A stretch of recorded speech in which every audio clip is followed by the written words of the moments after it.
আমি নয়না বলছি। বন্ধুরা, আজকে তোমাদের মা ছেলেকে নিয়ে যে ঘটনাটা বলবো, এই সব ঘটনা সাধারণত কেউ কাউকে বলে না। তাই সবাই পুরোটা মন দিয়ে শুনলে দাঁড়িয়ে যাবে। আমার মা কাকলি সেন। আজ থেকে 10 বছর আগেকার ঘটনা। আমার বয়স তখন 9 বছর।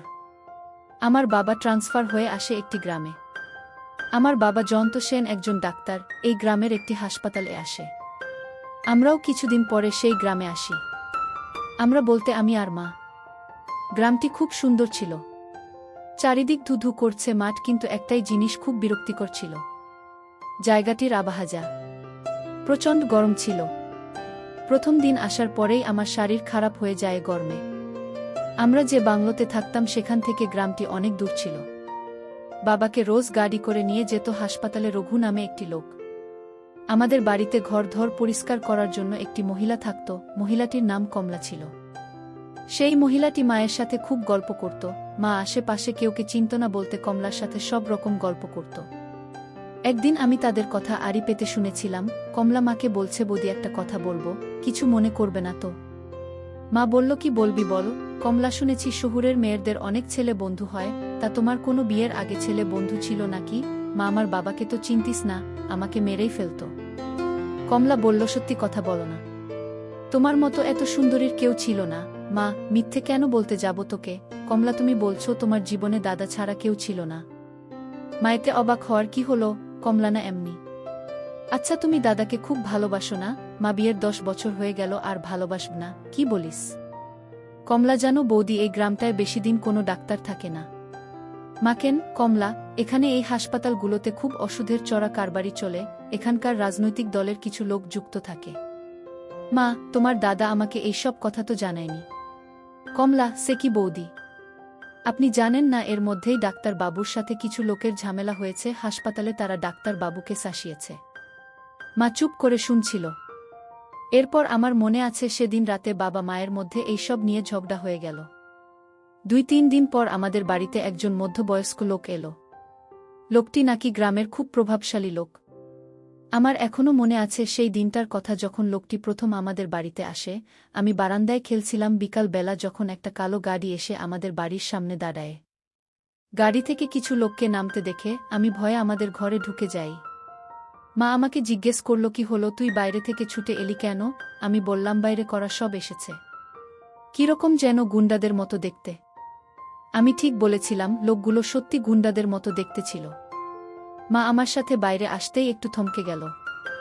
মা, আপনারা? একজন নমস্কার করে বলে উঠল, নমস্কার বৌদি। আপনি কি ডাক্তার বাবুর স্ত্রী? মাহা, উনি তো এখনো হাসপাতাল থেকে আসেননি। আবার লোকটি বলে উঠল, আমি ডাক্তার বাবুর সাথে কথা বলতে এসেছিলাম। আপনি যদি কিছু মনে না করেন, আমরা কি ডাক্তার বাবুর জন্য বাইরে অপেক্ষা করতে পারি? আমার এক খুব বিশেষ বিষয় নিয়ে ডাক্তার বাবুর সাথে কথা বলার ছিল। মা, উনি কখন আসবেন? এতক্ষণ এখানে আপনারা অপেক্ষা করবেন? লোকটি বলল, না, আমাদের কোনো অসুবিধা নেই। মা আমাকে নিয়ে ঘরের ভেতর গেল। ঘরে গিয়ে সে হাসপাতালে ফোন করে বাবাকে লোকগুলোর ব্যাপারে বলতে লাগল। বাবার সাথে কথা বলে মা জানলা দিয়ে উকি মেরে লোকগুলোকে দেখতে লাগল। তারপর কি যেন একটা ভেবে আবার বাইরে গিয়ে বলল, আমি খুব দুঃখিত যে আপনাদেরকে ভেতরে ডাকতে পারছি না। আমার ঘরের ভেতরটা অগোছালো হয়ে আছে। আবার সেই লোকটাই উত্তর দিল, না না, আপনি এসব নিয়ে চিন্তা করবেন না, আমরা বাইরে বেশ ভালো আছি। দেখে মনে হচ্ছিল এই লোকটাই কথা বলতে পারে। বাকি লোকগুলো অদ্ভুত চোখে যেন মার দিকে তাকিয়ে আছে। দেখে মনে হচ্ছিল তাদের কাছে আমার যেন দুর্লভ কোনো বস্তু। মা ভেতরে চলে এলো। কিছুক্ষণ পরে বাবা গাড়ি করে ফিরল। বাইরে থেকে শুনতে পেলাম বাবা বলছে, আরে রাজা সাহেব, আপনি এখানে বাইরে দাঁড়িয়ে আছেন? লোকটি ঠাট্টা করে বলল, আরে আপনার স্ত্রী তো আমাদের ভয় ঘরে ঢুকতে দিল না। বাবা, আপনি আসুন। আমারই দোষ, আমার ওকে জিজ্ঞেস করা উচিত ছিল কে এসছে। এরপর বাবা লোকটিকে কে নিয়ে ঘরে ঢুকল।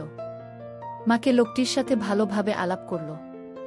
আমাকেও লোকটির সামনে নিয়ে গিয়ে নিজের ছেলে হিসাবে পরিচয় দিল। লোকটিকে এবার আমি ভালোভাবে দেখলাম। লোকটি আপনার ছেলে, সবাই খুব সুন্দর দেখতে, আপনার ভাগ্য দেখে খুব হিংসে হচ্ছে। বাবা, তো আপনি আশা করি আমার সাথে হাসপাতালের এই সব বেকানুনি জিনিসপত্র ব্যাপার নিয়ে কথা বলতে আসেননি বদজে? রাজা সাহেব, কি আর বলবো ডাক্তার বাবু, আমার হয়েছে ঝামেলা, সামনে ভোট আসছে। আর এদিকে এই গুন্ডাদের উপদ্রবে আগামী 6 মাসে 2 জন ডাক্তার পালিয়েছে। বাবা, আপনারই তো দলের লোক। রাজা সাহেব মায়ের দিকে তাকিয়ে বলল, আপনার স্বামীকে আমি আর বোঝাতে পারলাম না। বাবা মাকে বলল, কাকলি, আমার আর রাজা সাহেবের জন্য একটু চা বানিয়ে দাও। মা অনিচ্ছা সত্ত্বেও তাকে রান্নাঘরে যেতে হল। বাবা, এবার রাজা সাহেব, আপনার এর মধ্যে কোনো রকম জড়িত না থাকলেও আমার পক্ষে সম্ভব হচ্ছে না। বাবা আর রাজা সাহেব অনেকক্ষণ ধরে নিজেদের মধ্যে কথা বলে চলছিল, আমি আর তাদের কথা কান দিছিলাম না। কিছুক্ষণের মধ্যে মা চা নিয়ে ঘরে ঢুকল। মায়ের হাতের চা খেয়ে রাজা সাহেব খুব পছন্দ করল। শেষে চলে যাবার সময় বলল, বৌদি, পরের বার কিন্তু এলে আর কিন্তু ঘর অগোছালো থাকার অজুহাত দেবেন না। মা মুচকি হেসে বলল, এবার অন্য কোনো অজুহাত দেব? আসতে আমাদের বাড়িতে রাজা সাহেবের আসা যাও বা বাড়তে লাগল। একদিন রাতে শোবার সময়ে মা চুল আঁচড়াতে আঁচড়াতে বলল, শুনলাম তুমি নাকি হেড অফিসে কয়েকজনের নামে নালিশ করেছ। তুমি জানো ওরা কারা? বাবা আর চোখে মায়ের দিকে তাকিয়ে বলল, তুমি জানলে কোথায় থেকে? মাসকালে রাজা সাহেব বাড়িতে এসেছিল ওনার কাছ থেকে। বাবা, লোকটা যখন দেখছে আমি ওর কোনো কথা শুনছি না, এখন তোমার কান ভাঙব। মা এবার একটু রেগে গিয়ে বাবার কথার উত্তর দিল, অদ্ভুত লোকটার কি আসা যায়? আমাকে জানিয়ে যা করছে আমাদের পরিবারের ভালোর জন্য করছে। বাবা, আমার পরিবারের ভালো ব্যাপারটা নিয়ে বাইরে কোনো লোক মাথা না ঘামালে ভালো। সেদিন রাতে মা কিছু বলল না, কিন্তু পরের দিন মা বাবার মধ্যে খুব ঝগড়া হলো এই সব নিয়ে। মা শেষ পর্যন্ত কাঁদতে শুরু করে দিল। বাবা মাকে বোঝালো, দেখো কাকলি, তুমি ভয় পেয়ে না, আমার কোনো ক্ষতি হবে না। রাজা সাহেব ভয় পেয়েছে, ও তোমাকে ব্যবহার করছে যাতে আমি ওদের উপর থেকে অভিযোগটা তুলে নিই। এরপর নিজেদের মধ্যে কিছুটা মিটমাট হওয়ার পর বাবা হাসপাতালে চলে গেল। সেই রাতে যা অনিবার্য ছিল তাই হলো। রাতে মা খুব চিন্তায় ছিল, বাবার আসতে বাকি দিনের তুলনায় অনেক দেরি হচ্ছিল। এমন সময় আমাদের বাড়ির সামনে রাজা সাহেবের গাড়ি এসে দাঁড়াল। গাড়ি থেকে রাজা সাহেব নামতেই মা বুঝতে পারল কিছু একটা অঘটন ঘটেছে। মা বলল, রাজা সাহেব আপনি? রাজা সাহেব, কাকলি, একটা খারাপ খবর আছে। মা রাজা সাহেবের কাছে ছুটে এলো। কি হয়েছে জায়ান্তার? মায়ের সারা শরীর কাঁপছে। রাজা সাহেব, তোমাকে কতবার বুঝিয়েছি, ওকে বোঝাও। মা, কাঁদো কাঁদো অবস্থায় কি হয়েছে তাড়াতাড়ি বলুন। কিছু গুন্ডারা তোমার স্বামীর উপর হামলা করেছে, এখন ওকে হাসপাতালে ভর্তি করানো হয়েছে। মা প্রায় পড়ে যাচ্ছিল, কিন্তু রাজা সাহেব মাকে ধরল দুহাত দিয়ে। কাকলি, চলো এখুনি তোমাকে হাসপাতালে নিয়ে যাই। আমরা রাজা সাহেবের গাড়িতে উঠলাম। সারা রাস্তায় মায়ের পিঠে হাত বোলাতে বোলাতে মাকে সান্ত্বনা দিছিল রাজা সাহেব। হাসপাতালে পৌঁছে আমাকে নিচে রেখে মা আর রাজা সাহেব বাবাকে দেখতে গেল উপরের রুমে। আমি চুপচাপ বসেছিলাম। হঠাৎ দেখলাম সিঁড়ি দিয়ে রাজা সাহেবকে নামতে। আমাকে আর চোখে দেখে পাশ কাটিয়ে সে বাইরে বেরিয়ে যায়। আমিও কি ভেবে লোকটার পিছন পিছন যাই। রাজা সাহেবকে দেখলাম একটা বাইরে লোকের সামনে দাঁড়িয়ে কথা বলছে। দ্বিতীয় লোকটি, আজ তো আপনি মনে হচ্ছে ফাটিয়ে দিবেন। রাজা সাহেব, আগে তুই বল, ওষুধটা ঠিকঠাক কাজ করবে কিনা? দ্বিতীয় লোকটি, আলবাত কাজ করবে, একটু জলে মেশালে দেখবেন কেমন করে আপনার বাঁশুরির সুরেতাল মিলিয়ে মিলিয়ে নাচবে। রাজা সাহেব, পুরোটা দিলে কি হবে? সারারাত টানতে পারবে? লোকটা মুচকি হাসল। এখন কি করছে? রাজা সাহেব বরের সামনে বসে আছে। এবার আমি সেই জায়গা থেকে সরে গিয়ে যেখানে আগে বসেছিলাম সেখানে চলে এলাম। আমি বুঝতে পারছিলাম না আমার আশেপাশে কি ঘটছে। তখন আমার বোঝার ক্ষমতা ছিল না রাজা সাহেবের এই উদ্দেশ্যের ব্যাপারে। এরপর সেদিনের রাত থেকে যা যা ঘটেছিল তা ভাবলে এখনো আমার গায়ে কাটা দেয়। সেদিন হাসপাতাল থেকে বেরানোর সময় মাকে রাজা সাহেব তার বাড়িতে উঠতে বলল। রাজা সাহেবের ধারণা যেই সব গুন্ডারা বাবাকে হামলা করেছে তারা রাতে মায়ের উপর আর আমার উপর হামলা করতে পারে। রাজা সাহেব উপরে হয়তো মায়ের বিশ্বাস তা অনেকটা বেশি ছিল, তাই সে তার কথায় রাজি হয়ে গেল। সেদিন রাতে আমরা রাজা সাহেবের বাড়িতে চলে গেলাম। হাসপাতাল থেকে বেরিয়ে যখন গাড়ি এসে রাজা সাহেবের বাড়ির সামনে দাঁড়ালো তখন আমার চোখ স্থির হয়ে গেল। মনে হলো রাজপ্রাসাদের সামনে দাঁড়িয়ে আছি। আমাদের জন্য ভালো খাবার বানানো হয়েছিল, আমি খেয়ে নিলাম, কিন্তু মা কিছু খেতে চাইছিল না। রাজা সাহেব অনেক অনুরোধ করাতে মা শুধু শরবত খেল। মায়ের জন্য একটা ভারী সোনা রং করা পেতলের গ্লাস এ শরবত নিয়ে এলো। মা বলল, এবার বুঝতে পারছি আপনার নাম এখানে রাজা সাহেব কেন। রাজা সাহেব, আমি হচ্ছি এই গ্রামের সবচেয়ে বড় ভিখারি। মাকেন এই কথা বলছেন? রাজা সাহেব, আমার সব আছে, কিন্তু নিজের আপন বলে কেউ নেই। মা, আমি জয়ন্তর কাছে আপনার স্ত্রীর মৃত্যুর ব্যাপারে শুনেছি। আমি খুব দুঃখিত। আপনার এই বিষয়ে নিয়ে আমি আপনার কাছে আগে আমার দুঃখ প্রকাশ করতে পারিনি। ভেবেছিলাম বিশ্বস্টার ব্যাপারে কিছু বললে আপনি আরও দুঃখ পেতে পারেন। রাজা সাহেব, আমি তো আর ডাক্তার বাবুর মতো ভাগ্যবান নই যে আপনার মতো সুন্দর বউ আরেকটা পাব। মা কথাটা এড়িয়ে গিয়ে বলল, আমি আপনার আছে চিরকাল ঋণী থাকব। আপনি এই সময় আমাদের আশ্রয় দিয়েছেন। কিন্তু রাজা সাহেব, এরকম ভাবে তো আপনার এখানে থাকা যাবে না। জায়ান্তাকে কি সত্যি এই হাসপাতালে রাখতে হবে? আমি ওকে এই গ্রামের বাইরে নিয়ে যেতে পারি না। রাজা সাহেব, আপনি তো শুনলেন হাসপাতালের সময় কি বলল। উনিও তো ডাক্তার, হয়তো আপনার স্বামীর জুনিয়র। মা, এখানে 4-5 দিন থাকতে বলছে। আমার তো খুব ভয় হচ্ছে ওরা যদি আবার হাসপাতালে। রাজা সাহেব, কাকলি, তুমি তো দেখলে তোমার পাতির সংরক্ষণের জন্য আমার লোকেরা হাসপাতালে সারাক্ষণ ঘুরে বেড়াচ্ছে। তারপর কনস্টেবল যাদব তো খুঁজছে ওই শয়তানগুলোকে। সেদিন রাতে আমাদের উপরের একটা ঘরে শোবার ব্যবস্থা করা হলো। আমি শুয়ে পড়লাম। মা আমার পাশে এসে শুল। মাকে দেখে মনে হচ্ছিল মায়ের শরীরটা যেন খারাপ। নিজের কপালের উপর হাত চেপে রেখেছে। আমি জিজ্ঞেস করলাম, মা তোমার কি হয়েছে? মা, কিছু হয়নি, মাথাটা একটু ধরেছে, সারাদিন যা গেল তুই ঘুমা। কিছুক্ষণের জন্য হয়তো আমি চোখটা বুঝেছিলাম। হঠাৎ মনে হলো মা বিছানা ছটফট করছে আর বিড়বিড় করে কি যেন বলছে।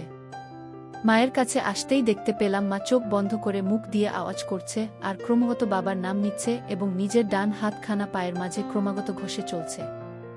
সারা শরীরে ঘাম জমে রয়েছে। আমি মাকে জিজ্ঞেস করি, মা তোমার কি হয়েছে? মা সঙ্গে সঙ্গে নিজের ঘর কাটিয়ে আমার দিকে তাকালো। সে এক অদ্ভুত তাকানোর দৃষ্টি, মনে হচ্ছে তার শরীরের ভেতর তা ঝলছে। মায়ের ঠোঁটখানা কাঁপছিল। মা, কি হয়েছে? আমি, মা তোমার কি শরীর খারাপ লাগছে? মা আমার থেকে চোখটা সরিয়ে বলল, তুই ঘুমা, আমাকে একটু বাচ্চাঘরে যেতে হবে। মা বিছানা থেকে উঠে পড়ল। আস্তে আস্তে বারান্দা দিয়ে বাচ্চাঘরের দিকে গেল। আমিও দরজার সামনে দাঁড়িয়ে রইলাম। দেখলাম মা বাচ্চাঘরের সামনে গিয়ে থমকে গেল। দেখলাম বাচ্চাঘর তালা লাগানো। মায়ের মুখে বিরক্তি দেখা গেল। অনেকক্ষণ ধরে কি যেন ভাবল এবং তারপর রাজা সাহেবের ঘরের সামনে গেল। ঘরে টোকা মারতেই রাজা সাহেব সঙ্গে সঙ্গে দরজা খুলে দিল। মনে হলো রাজা সাহেব অপেক্ষা করছিল। রাজা সাহেব পুরো একসেট মায়ের সামনে দাঁড়িয়েছিল। কি হয়েছে কাকলি? রাজা সাহেবের বলল, কি হয়েছে তোমার? তোমার স্বামীর কথা চিন্তা করে ঘুম আসছে না? মা তৎক্ষণাৎ নিজের ঘর তা কাটিয়ে, না রাজা সাহেব, আমার একটু বাচ্চাঘরে যেতে হবে। রাজা সাহেব বলল, ও তোমার বাচ্চাঘর যাবা প্রয়োজন? ঘরে এসো, ঘরে এসো। চাবিটা কোথায় রেখেছি খুঁজতে হবে। মায়ের হাত ধরে নিজের ঘরে নিয়ে গেল রাজা। আমি আস্তে আস্তে দরজা থেকে উকি মারা বন্ধ করে ঘর থেকে বেরিয়ে এলাম। আস্তে আস্তে রাজা সাহেবের ঘরের দিকে গেলাম। আলতো খোলা জানলার মুখ দিয়ে উকি মারলাম। রাজা সাহেব আলমারি খুলে কি যেন একটা খুঁজছে। মা জিজ্ঞেস করল, আপনি বাচ্চাঘর চাবি দিয়ে রেখেছেন কেন? রাজা সাহেব মায়ের দিকে তাকিয়ে বলল, মাঝে মধ্যে বাচ্চাঘর বন্য বিড়াল ঢুকে পড়ে, সাপ ঢুকে পড়ে, তাই জানলাটা আর দরজাটা আটকানো থাকে। এরপর মায়ের কাঁধে হাত রেখে বলল, তোমার শরীর ঠিক আছে? তুমি এত ঘামছো কেন? মা এবার রাজা সাহেবের হাতখানা সরিয়ে বলল, আমাকে আমার ঘরে যেতে হবে রাজা সাহেব, আমার ছেলে ঘরে একা শুয়ে আছে, আমাকে না দেখতে পেলে ভয় পাবে। মা কেমন যেন একটা অস্বস্তি বোধ করছে রাজা সাহেবের সামনে। ভালোভাবে জানলার কাছে মুখ বাড়াতেই বুঝতে পারলাম কারণটা, রাজা সাহেবের তাঁবু হয়ে আছে। রাজা সাহেব মায়ের কাছে এগিয়ে এসে বলল, কি হলো? আমাকে ভয় করছে কাকলি, আমার শরীরটা ভালো নেই। রাজা সাহেব মা মুখ ফিরিয়ে দরজার দিকে ঘুরতে যাচ্ছিল, এমন সময় রাজা সাহেব পিছন থেকে ধরল দেওয়ালের সাথে। মা কিছুক্ষণ রাজা সাহেবের বাহুবন্ধনে ছটফট করল কিছুক্ষণের জন্য, তারপর কাঁদতে লাগল। রাজা সাহেব মাকে বলল, আমি জানি তোর কি হয়েছে। তোর আজ রাতে তোর স্বামীর প্রয়োজন ছিল, কিন্তু আজ তোকে কে সেবা দিবে সেটাই তুই বুঝতে পারছি না। তোর চোখে ভেসে আছে নিঃসঙ্গতার ছাপ। মা ফুপিয়ে ফুপিয়ে কাঁদছিল, কিছু বলছিল না। নিজেকে এরকম ভাবে আটকে রেখে কি লাভ? শুধু ভাব যে একটি রাত তোমার পা ফসকে গেছে। কাল কেউ জানতে পারবে না আমাদের সম্পর্কর ব্যাপারে, রাজা সাহেব বলল। মাকে এবার নিজের দিকে ঘোরালো রাজা সাহেব। মা মাথা নিচু করে ফুপিয়ে ফুপিয়ে তখনও কাঁদছিল। মায়ের চোয়ালখানা 2 হাত দিয়ে চেপে ধরল। তো লজ্জা কিসের? এক মুহূর্তের জন্য সমাজের কথা ভুলে যাও, ভুলে যাও তোমার স্বামীর কথা। দেখবে আজ রাত তোমার জীবনের সবচেয়ে বড় স্মরণীয় রাত হবে। মা মুখটা ঘোরানোর চেষ্টা করল, কিন্তু রাজা সাহেব মায়ের মুখখানা সরাতে দিল না। রাজা সাহেব মায়ের মুখের কাছে নিজের মুখখানা এনে বলল, তুমি আজ রাজি হও বা না হও, আমাকে তুমি আটকাতে পারবে না। তাদের কার্যকলাপ দেখে আমি আর থাকতে পারলাম না। মুহূর্তে মধ্যে মায়ের সারা শরীর কেঁপে উঠল, মা হাউ হাউ করে কেঁদে উঠল। আমি আর দেখতে পারলাম না, সরে গেলাম জানলা থেকে। আমার মাথা কাজ করছিল না, খুব ভয় পেয়েছিলাম, একটু কেঁদে ফেললাম, নিজের মাকে একজন ব্যথা দিচ্ছে আর কিছু করতে পারছিলাম না ভেবে আগেই কান্নাটা এসেছিল। আমি সেখানে থাকতে পারলাম না, নিজের ঘরে চলে গেল। ঘরে দরজা বন্ধ করতেই মায়ের গলার আওয়াজ কানে আসছিল না। কিন্তু বিছানায় শুতে পারলাম না। বিভিন্ন প্রশ্ন আমার মাথায় ঘুরতে লাগল। আমি আর ঘরে বসে থাকতে পারলাম না, প্রশ্নের উত্তর খুঁজতে আবার সেই ঘরের দিকে গেলাম। আমি আস্তে আস্তে সেই ঘরের কাছে গেলাম। এবার মায়ের কান্নার আওয়াজ আর শুনতে পারছিলাম না। জানলা দিয়ে উকি মারতেই দেখতে পেলাম মা একইরকম ভাবে আছে। রাজা সাহেব বলল, কাকলি, আমি তোমার মাথায় সিঁদুর পরাতে চাই। মা, সিঁদুর সেটা কোথায় পাবো রাজা সাহেব? রাজা সাহেব বলল, আমার কাছে আসে। রাজা সাহেব খাট থেকে উঠে আলমারির কাছে গেল। রাজা সাহেব আর চোখে মাকে নজর রাখছিল যাতে মা এই সুযোগে পালানোর চেষ্টা না করে, কিন্তু মা উঠল, বরং সে উঠে বসল এবং রাজা সাহেবের দিকে তাকিয়ে রইল।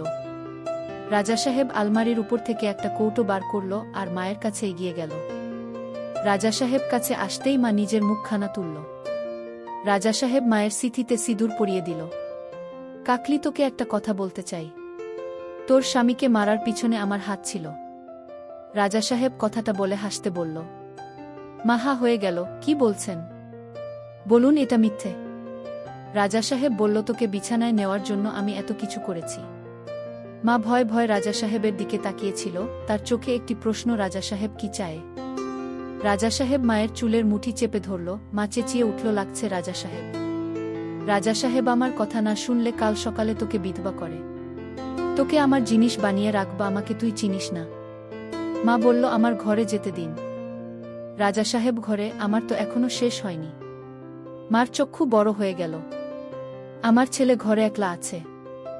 রাজা সাহেব মায়ের কাপড়গুলো হাতে নিয়ে বলল, আমি দেখে আসছি। মা বলল, ওগুলো নিয়ে যাচ্ছেন কেন? রাজা সাহেব বলল, তুই তো একসেট অবস্থায় ঘর থেকে বেরাতে পারবি না। মা বলল, রাজা সাহেব, আপনি কি সত্যি আমার স্বামীকে গুন্ডা দিয়ে মেরেছেন?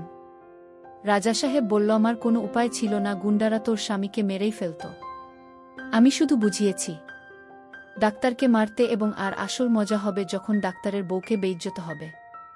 বিশ্বাস করো, সব কটার জিভে জল গড়িয়ে পড়ছিল। মা ভয় ভয় বলল, তাহলে তুমি কি আমাকে ওদের হাতে সঁপে দেবে? রাজা সাহেব, যদি তোমাকে ওদের হাতেই সঁপে দিতাম তাহলে আজ রাতে তোমাকে বাড়ি থেকে হাসপাতালে নিয়ে যাবার জন্য আসতাম না। ওরা আজই তোমার বাড়িতে আসত। এতক্ষণে যাদব ধরে ফেলেছে সবটাকে। আসলে তোমার মতো সুন্দরীকে 10 জনের সাথে শেয়ার করা যায় না, বলে সে দরজার কাছে এলো। আমি দৌড়ে আমার ঘরে চলে গেলাম। আমি খাটে শুয়ে ঘুমানোর ভান করলাম। রাজা সাহেব কিছুক্ষণ পর ঘরে ঢুকল। মায়ের শাড়ি আর বাকি জিনিসগুলো দূরে একটা ঘরের কোণে রাখল আর আমার কাছে এগিয়ে এলো। রাজা সাহেব আমার কাছে এসে উকি মারল এবং রাজা সাহেবের সামনে আমি শুয়ে থাকার নাটক করলাম। রাজা সাহেব ঘর থেকে বেরিয়ে গেল এবং যাবার আগে আমার ঘরের দরজাটা বাইরে থেকে বন্ধ করে দিল। আমি বুঝতে পারলাম সারা রাত আমাকে এই ঘরে কাটাতে হবে। চোখে ঘুমও আসছিল না। বারবার দৃশ্যগুলো চোখে ভাসছিল।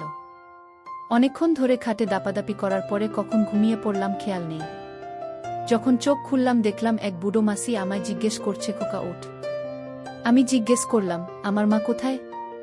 বুড়ো মাসি বলল, তোমার মা খুব ক্লান্ত, শুয়ে আছে। আমার প্রচণ্ড খিদে পাচ্ছিল, তাই আমি কথা না বাড়িয়ে বলে বসলাম, আমার খুব খিদে পেয়েছে। মাসি বলল, তোমাকে আমি খেতে ডাকতে এসেছিলাম। তোমার খাবার বানানো হয়ে গেছে। আমি নিচে গিয়ে মুখ ধুয়ে খেয়ে নিলাম। পুরো বাড়িতে আমার একা একা লাগছিল, ঘরের কেউকে আমি চিনতাম না। হঠাৎ শুনতে রাজা সাহেবের 2 পরিচারিকার গলার আওয়াজ পেলাম, বাগানে ফিস ফিস করে কি যেন বলছে, ভালোভাবে তাদের কথাগুলো আড়ি পেতে শুনলাম। ঘরে কি দেখলি? একজন পরিচারিকা আরেকজনকে জিজ্ঞেস করল। একসেট হয়ে শুয়ে আছে রাজা সাহেব আর ডাক্তারের বউ। আমাদের দেখে বুতা ভয় চেঁচিয়ে ওঠে এবং রাজা সাহেবের কাপড় দিয়ে ঢাকার চেষ্টা করে। তারপরেই তো রাজা সাহেব বুড়ি মাসিকে ডেকে পাঠালো আর তারপর আমাদেরকে সরিয়ে দিল। দুজনেই ফিস ফিস করে হাসছিল। এমন সময় পিছন থেকে কে যেন বলে উঠল, এই খোকা, তুমি ওখানে কি করছো? পিছনে ফিরে দেখি বুড়ি মাসি। আমি বোকার মতো মাসির দিকে তাকিয়ে রইলাম। মাসি বলল, তোমাকে তোমার মা ডাকছে। আমি বললাম, মা কোথায়? বুড়ি বলল, উপরের ঘরে, যেখানে তুমি রাতে শুয়েছিলে। আমি দৌড়ে উপরের ঘরে গেলাম। বাইরে থেকে মা আর রাজা সাহেবের গলার আওয়াজ শুনতে পেলাম। মা কাঁদতে কাঁদতে রাজা সাহেবকে বলল, কাল রাতের ঘটনা কোনো ভালোবাসা ছিল না। আমাকে ভেষজ খাইয়ে আপনি আপনার ইচ্ছের বিরুদ্ধে কাজ করেছেন। আমি আমার স্বামীকে এই গ্রাম থেকে নিয়ে যেতে চাই। রাজা সাহেব, আমি তোমায় বাধা দেব না। আমার লোকেরা তোমাকে গাড়িতে তুলে দেবে। আমি ঘরের দরজার সামনে দাঁড়িয়েছিলাম, মা আমাকে দেখতে পেয়ে চুপ হয়ে গেল। নিজের চোখের জল মুছে ফেলে আমাকে বলল, আয় এখানে, আমরা এখুনি বাবার কাছে যাব। রাজা সাহেব ঘর থেকে বেরিয়ে যাচ্ছিল, কিন্তু মা রাজা সাহেবকে বেড়ানোর আগে একটা কথা শুনিয়ে দিল, আপনার কোনো সাহায্য আমাদের প্রয়োজন নেই। আমরা কিছুক্ষণ পর হাসপাতালের দিকে রওনা দিলাম। হাসপাতালে গিয়ে বাবাকে মা এখান থেকে নিয়ে যাবার কথা বলল। বাবা নিজেই বলল, এখান থেকে যাওয়া সম্ভব নয়। মাকে বাবা বলল রাজা সাহেবের বাড়িতে থাকতে নিরাপত্তার জন্য, কিন্তু মা শুনল না এবং বলল যে সে আমাকে নিয়ে আমাদের বাংলোতে থাকবে। যখন আমরা সেখান থেকে ফিরছিলাম আমাদের দেখা যাদবের সাথে হলো। যাদব আমাদেরকে থানায় আসতে বলল। পুলিশ ভ্যানে যেতে যেতে যাদব জানালো যে কাল রাতে রাজা সাহেব তাদেরকে আমাদের চলে যাবার পর আমাদের বাংলোতে লুকিয়ে থাকতে বলেছিল। লোকগুলো যারা আমার বাবার উপর হামলা করেছিল তারা সত্যি আমাদের বাড়িতে হামলা করেছিল এবং পুলিশ কিছুজনকে গ্রেফতার করেছে, যদিও 2-3 জনকে তারা ধরতে পারেনি। যাদব বলল যে তার মায়ের বিবৃতি দরকার যে এই লোকগুলোর আমাদেরকে মারার চেষ্টা করেছে, যাতে সে লোকগুলোর নামে কেস ঠুকতে পারে। সেদিন থানা থেকে বেরিয়ে মা ইন্সপেক্টরকে অনুরোধ করল যে আমাদেরকে তারা রাজা সাহেবের বাড়িতে পৌঁছে দেয়া। আমরা রাজা সাহেবের বাড়িতে পৌঁছতে বুড়ি মাসি বলল, তুমি ফিরে এলে ডাক্তারের বউ, আমি জানতাম তুমি ফিরে আসবে। মা কোনো কথা উত্তর দিল না। আমরা যে ঘরে ছিলাম সেই ঘরের দরজা খুলে দিল। মা আমাকে বলল, তুই একটু একা থাক, আমি একটু বাইরে থেকে আসছি। মাকে দেখলাম বারান্দায়। বুড়ি মাসিকে জিজ্ঞেস করল, রাজা সাহেব কোথায়? বুড়ি হাসতে হাসতে বলল, তুমি চলে যাবার দুঃখে বাইরে পুকুরটায় স্নান করতে গেছে। মা বলল, বাইরের পুকুর? আমার ওনার সাথে একটু কথা বলার ছিল। বুড়ি মাসি বলল, চল বউ, তোমাকে রাজা সাহেবের কাছে নিয়ে যাই। তোমাকে দেখলে রাজা সাহেব দেখলে খুশি হবে। মাকে দেখলাম বুড়ি মাসির পিছন পিছন যেতে। আমি নিজেকে আটকাতে পারলাম না, তাদের পিছন পিছন যেতে লাগলাম। অবাক হয়ে গেলাম যখন দেখতে পারলাম যে পুকুরটির কথা বুড়ি মাসি বলছিল সেটা ঠিক রাজা সাহেবের বাড়ির বাগানের জঙ্গলের পিছনে। পুকুরের সামনে দেখতে পারলাম সকালে যে 2 জন পরিচারিকার কথা আমি তখন আড়ি পেতে শুনছিলাম, তারা রাজা সাহেবের সাথে পুকুরে স্নান করছে আর হাসাহাসি করছে। রাজা সাহেবে স্নান করা দেখে মা লজ্জা পেয়ে গেল এবং চোখ নামিয়ে ফেল। বুড়ি মাসি ঠোঁটটা বেঁকিয়ে বলল, ওরে লাজুক মেয়ে, যা, লজ্জা না পেয়ে রাজা সাহেবের কাছে যা। একসাথে স্নান কর আর দুটোকে বল উপরে আসতে, ঘরে অনেক কাজ আছে। বুড়ি মাসি মাকে ধাক্কা দিয়ে বলল, যা, এত ভাবছিস কি? আমি চললাম, আমার অনেক কাজ আছে।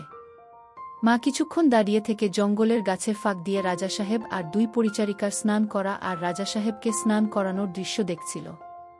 তারপর মা পুকুর ধারে এসে দাঁড়াল। রাজা সাহেব মাকে এবার দেখতে পারল। রাজা সাহেব মাকে দেখে একটু ব্যাকা ভাবে হেসে বলল, কি হলো কাকলি? আমি ভাবলাম তুমি এতক্ষণে গ্রাম ছেড়ে চলে গেছ।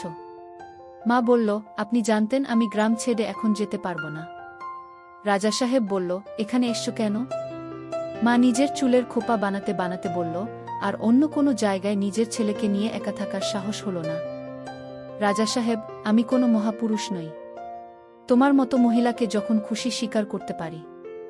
মা, আমার তো আর কিছু নেই আপনার কাছে হারানোর জন্য। মা পুকুরের জলে নামতে লাগল। রাজা সাহেব বাকি 2 জনকে ইঙ্গিত করল পুকুর ছেড়ে উপরে যেতে। 2 পরিচারিকার চোখে মায়ের প্রতি একটু রাগ আর হিংসার আভাস বুঝতে পারলাম। 2 জনে সাঁতার কাটতে কাটতে মায়ের পাশ কাটিয়ে বেরিয়ে গেল।